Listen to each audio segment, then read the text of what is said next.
Hello my dear friends and students. हम देख रहे थे प्रतियोगी परीक्षाओं के लिए जीके जीएस के इंपॉर्टेंट क्वेश्चंस।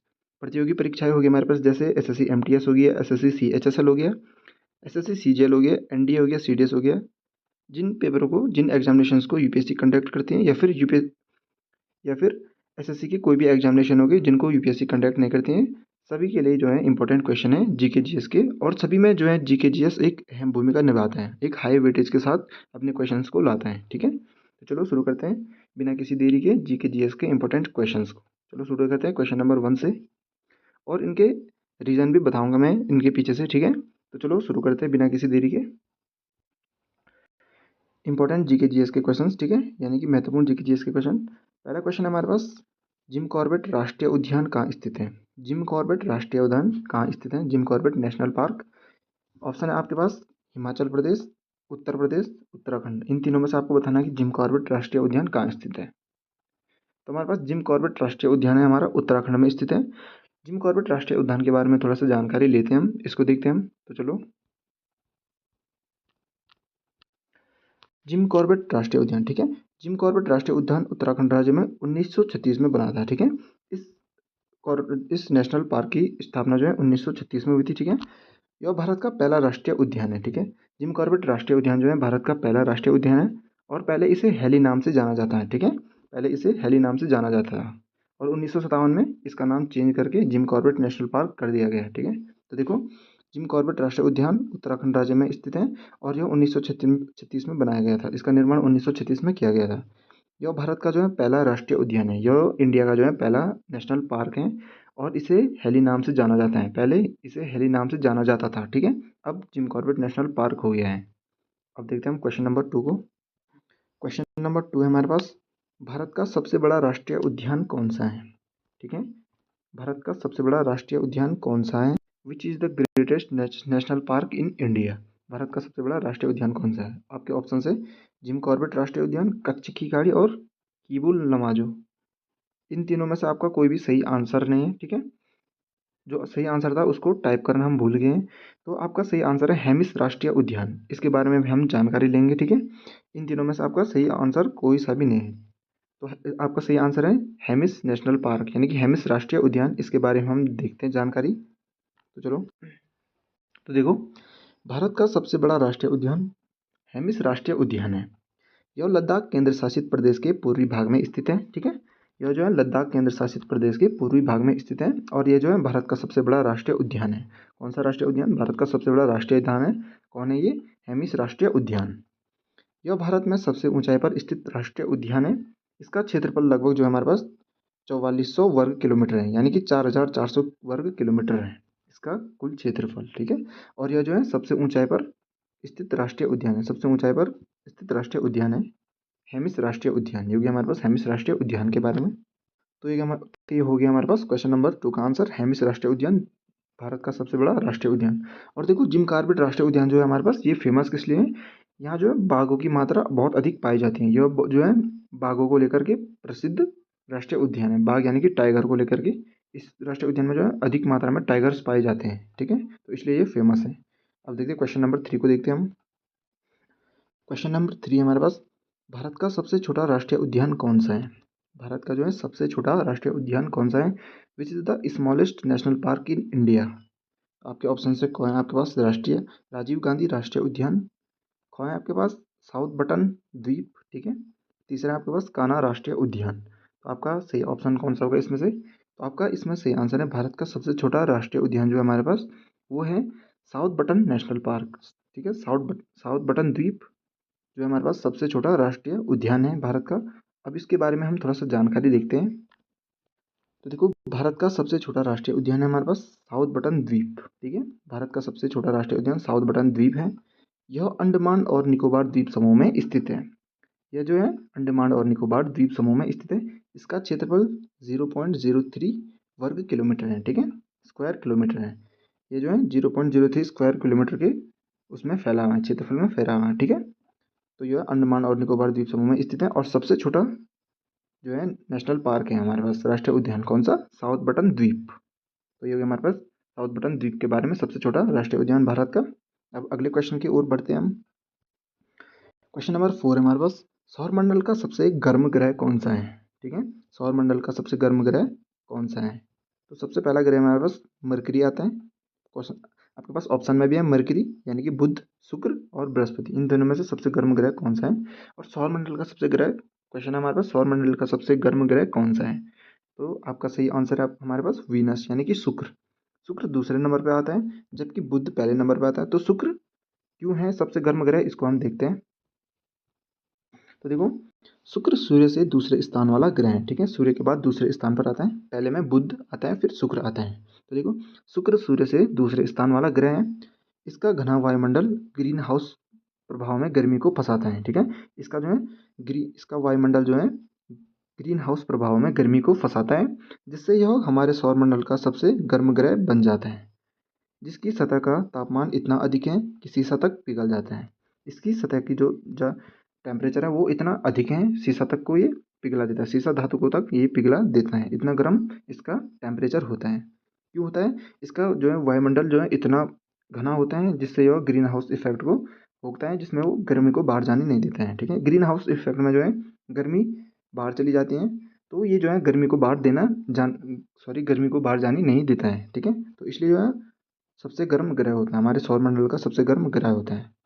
इसे साय का तारा या भोर का तारा भी कहते हैं, क्योंकि यह शाम में पश्चिम दिशा में और सुबह में पूर्व दिशा में आकाश में दिखाई देते हैं। इसीलिए जो है हम इसे साय का तारा या फिर भोर का तारा भी कहते हैं। तो देख लिया आपने क्यों है ये सबसे गर्म ग्रह ग्रह क्योंकि इसका जो घना वायुमंडल होता है वो ग्रीन हाउस प्रभाव में जो है गर्मी को फंसाता है। घना घना वायुमंडल के कारण जो इसकी गर्मी है वो बाहर नहीं जा पाती है, और इसका वायुमंडल इतना घना है, यह जो है पृथ्वी से, हमारी अर्थ से इसका वायुमंडल जो है 100 गुना घना है। ठीक है ना? ठीक है, 100 गुना घना वायुमंडल है इसका हमारी पृथ्वी से। तो ये हो गया हमारे पास शुक्र ग्रह के बारे में। अब अगला क्वेश्चन के बारे में देखते हैं हम।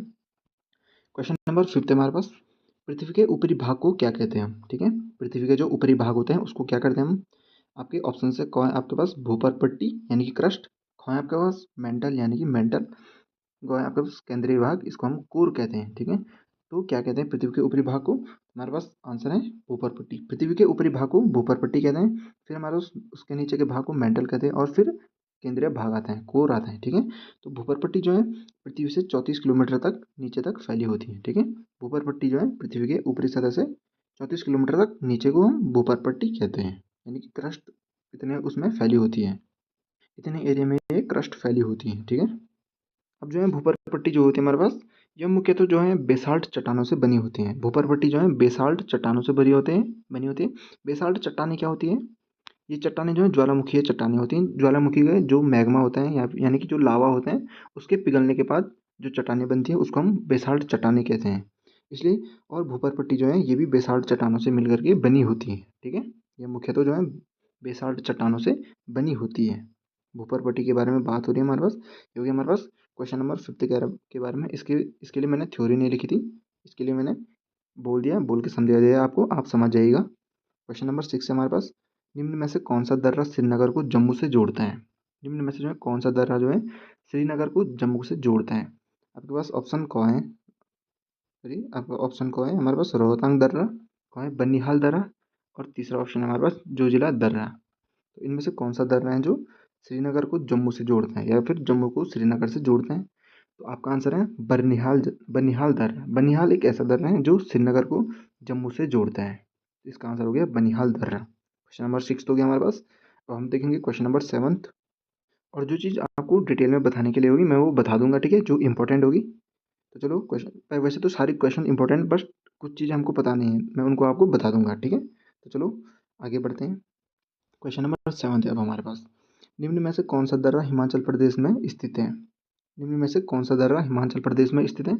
आपके ऑप्शन है रोहतांग दर्रा, बारालाचाला दर्रा, ठीक है, फिर गो है सिपकीला दर्रा। तीसरा ऑप्शन हमारे पास सिपकीला दर्रा। तो इसका आंसर क्या है? तो जो है ये तीनों दर्रे जो है हमारे पास हिमाचल प्रदेश में पाए जाते हैं। इसका आंसर जो है क ख ग तीनों इसके आंसर है। ठीक है, रोहतांग दर्रा भी हिमाचल प्रदेश में है, बारालाचाला दर्रा भी हिमाचल प्रदेश में, सिपकीला दर्रा भी हिमाचल प्रदेश में है। ठीक है, तो ये इसका जो है आंसर जो है तीनों हो गई, इसके तीनों जो आंसर सही है। क्वेश्चन नंबर 8 अब हमारे पास, भारत में सबसे ऊंची चोटी कौन सी है? भारत की जो सबसे ऊंची चोटी हमारे पास वो है कंचनजंगा K2। ठीक है, जो ट्रांस हिमालय में पाई जाती हैं, ठीक है, कंचनजंगा K2। और दूसरी जो है सबसे ऊंची चोटी हमारे पास नंदा देवी है, ठीक है। भारत की सबसे ऊंची चोटी हमारे पास K2, फिर दूसरी हमारे पास नंदा देवी, ठीक है। आपके ये ऑप्शन थे, मैंने ऑप्शन बताए बिना आपको आंसर बता दिए हैं। भारत की जो है सबसे ऊंची चोटी कौन सी है, कंचनजंगा, और दूसरे नंबर पर कौन सी है, 2 नंबर पर कौन सी है, ये हमारे पास नंदा देवी है, ठीक है। तो ये हमारे पास क्वेश्चन नंबर 8 का आंसर। तो अब आगे बढ़ते हैं हम। क्वेश्चन नंबर 9 है हमारे पास, भारत के संविधान के कौन से भाग में मौलिक अधिकारों का विवरण है, ठीक है। भारत के संविधान के कौन से भाग, सॉरी यहाँ पे भागा हो गया, यहाँ पे भाग होना था, ठीक है। भारत के संविधान के कौन से भाग में मौलिक अधिकारों का विवरण है, किसके बारे में बात हो रही है, यहाँ पे मौलिक अधिकारों के बारे में बात हो रही है। तो आपके ऑप्शन है कौन है हमारे पास, भाग 4, फिर है भाग 6, फिर भाग 3। इन दोनों में से सही आंसर कौन सा है, तो इन तीनों में से सही आंसर हमारे पास भाग 3। भाग 3 के अंदर जो है हमारे पास, भाग 3 के अंतर्गत जो है हमारे पास मौलिक अधिकारों के बारे में चर्चा होती है, ठीक है। और ये जो है अनुच्छेद 12 से लेकर के अनुच्छेद 35 तक है, ठीक है। अनुच्छेद 12 से लेकर के अनुच्छेद 35 तक मौलिक अधिकारों के बारे में बताए गए हैं। ये जो है भाग 3 के अंतर्गत आता है, ठीक है। मौलिक अधिकारों का विवरण जो है भाग 3 के अंतर्गत दिया गया है। क्योंकि हमारे पास क्वेश्चन नंबर 3 के बारे में, ठीक है। क्वेश्चन नंबर 9 हो गया हमारे पास, इसका आंसर है 3, भाग 3, ठीक है। क्वेश्चन नंबर 10 है हमारे पास, संविधान के कौन से अनुच्छेद के अंतर्गत पंचायती राज प्रणाली के बारे में बताए गए हैं। संविधान के कौन से अनुच्छेद के अंतर्गत पंचायती राज प्रणाली के बारे में बताए गए हैं। तो आपके ऑप्शन है कौन है, अनुच्छेद 38, अनुच्छेद 39 और अनुच्छेद 40। तो इनमें से कौन सा अनुच्छेद है जिसके अंतर्गत जो है पंचायती राज प्रणाली के बारे में बताया गया है। तो आपका सही आंसर है अनुच्छेद 40। तो संविधान का अनुच्छेद 40 हमारे पास पंचायती राज प्रणाली के बारे में बताते हैं, ठीक है। तो ये हमारे पास क्वेश्चन नंबर 10 का आंसर। तो पंचायती राज प्रणाली से जितने भी टॉपिक्स होंगे ये अनुच्छेद 40 के अंतर्गत आएंगे, ठीक है। संविधान के अनुच्छेद 40 के अंतर्गत पंचायती राज प्रणाली के बारे में बताए गए हैं। ये हो गया हमारे पास क्वेश्चन नंबर 10 का आंसर। क्वेश्चन नंबर 11 है हमारे पास, भारत में मान्यता प्राप्त शास्त्रीय नृत्यों की संख्या कितनी है, ठीक है।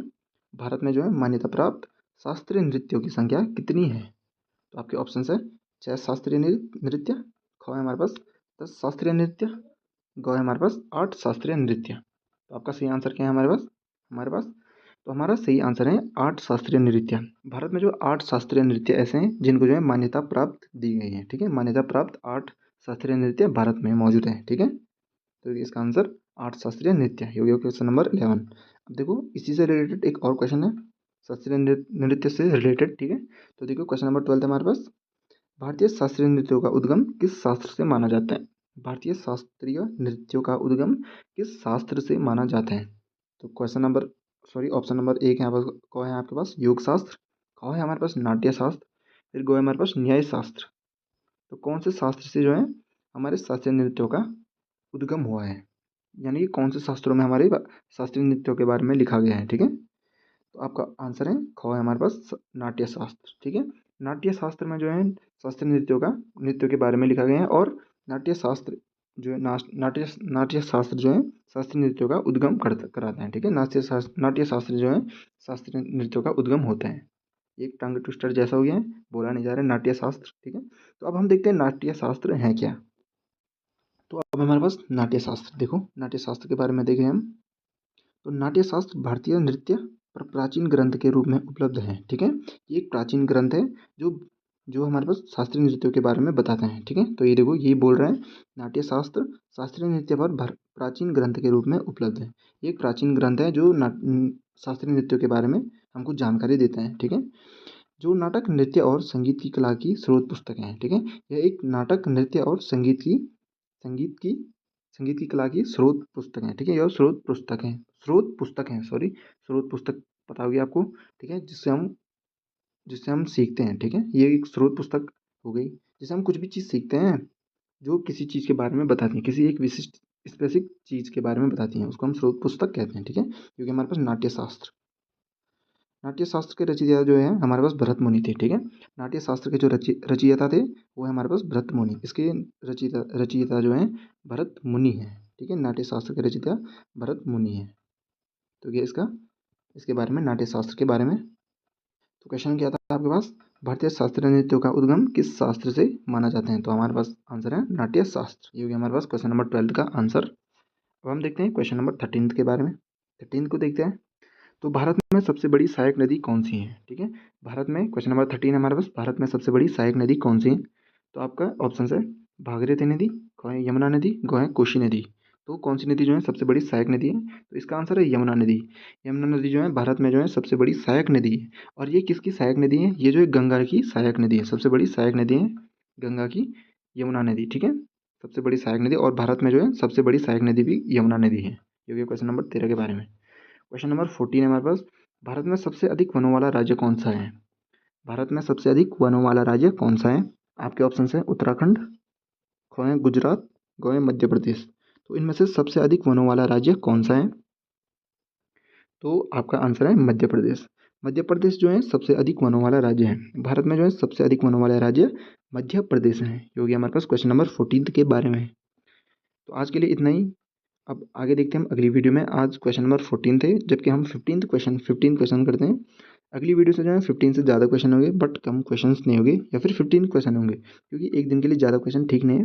धीरे धीरे सब कुछ आगे बढ़ना चाहिए, थोड़ा थोड़ा करके जो है मंजिल को हासिल करनी पड़ती है। ठीक है, तो आज के लिए इतना ही, मिलते हैं हम अगली वीडियो में।